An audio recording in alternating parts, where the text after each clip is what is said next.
Rise and shine! Time to begin another glorious day in hell! The sinners are burning, the demon lords are clashing, and it's only 3 days left until the next purge. Only 3 days left. You're running out of time. Luckily for you, I'm here to help. Help, of course, being a relative term, as you are certainly a miserable sinner beyond any hope of redemption. But what the heck? I'm bored, management is terrified of me, so they stuck me out of sight and out of mind to work with you. Aren't you happy to see me? Ha ha ha! And what a precious little biscuit you are! Honestly, dear, did you really think we'd let you occupy a hotel room without asking for anything in return? No! We are going to throw you as hard as we can against the hopeless path of redemption. Failure is nothing to be afraid of. It's so interesting. People get so twitchy when they start thinking about the final obliteration at the hands of the heavenly host. A surgical white light, uncaring, and then, poof, nothing. Less than nothing, recycled into spiritual scrap and absorbed by the void.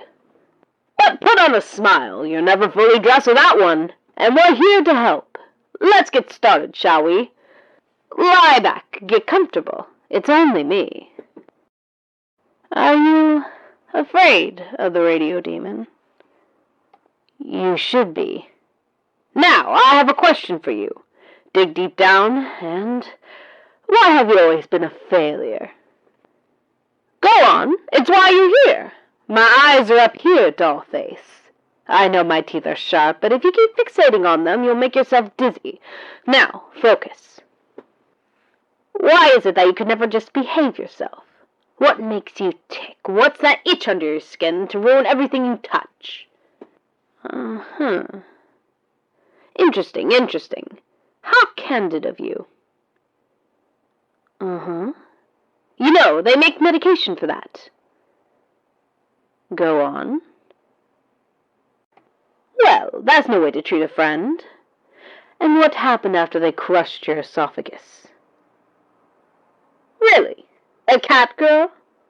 That's hilarious! Ha ha ha ha! There, finished. A diagnosis? No, you ninny. You're hopeless, remember? Pay attention. Now, I was just drawing you. Do you like it? Be honest with me. Never could get a handle on this animation style. So hard to fit the right number of fingers on each hand. Although, if I had taken some better notes, they might have come in handy.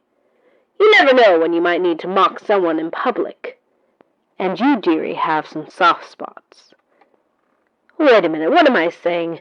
There's hardly any time to mock you. So, without further ado, let's go on to the next treatment. Electroshock therapy. Safe? Effective? Who cares? I think it's fun as hell to hook up a patient to 8,000 watts and make them go vroom. Really makes their hands stand on edge. Now, you really should know I have no patience for arguments. You really don't want to get between me and my fun. Let me fluff your pillow. Oh, stop crying. You're a demon now, remember? Just hook the red clips here, and then the black clip. No room, huh? Very, very interesting. Your eyes are glowing. So, on a scale of 1 to 10, where are we on pain?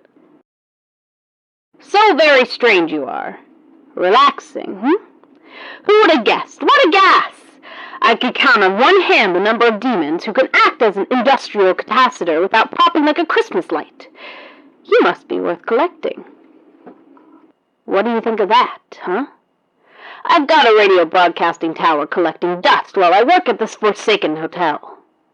You know it gets boring bringing havoc to every side of the pentagram when even those killjoy angels are getting in on the great game. Do you have any idea what a letdown it is to annihilate a city block only to find out Gabriel carpet-bombed it last week?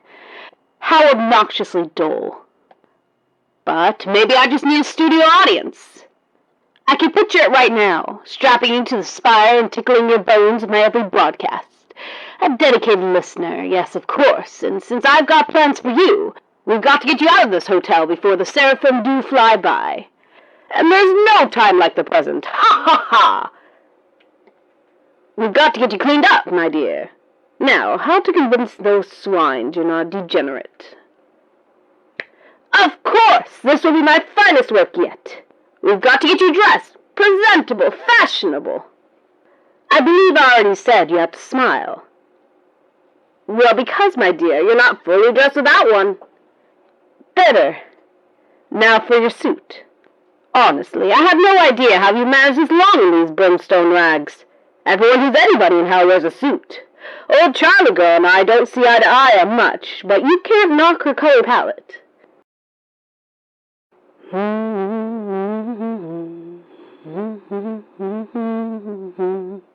Say, you're not attached to that ribcage, are you? Just a prank, old fella. Now, just let me get these measurements around your sternum. I think I'll be able to bring in Husker's old suits for you. You don't mind cat hair, do you? Just last year I got him a crushed velvet suit, by way of apology. No need to keep track of who set whom on fire, when there's good times ahead. Now, stick your arms out. Husky is 66.6 centimeters last time I checked, but he might have gotten a little stretched after that rumble with cherry bomb.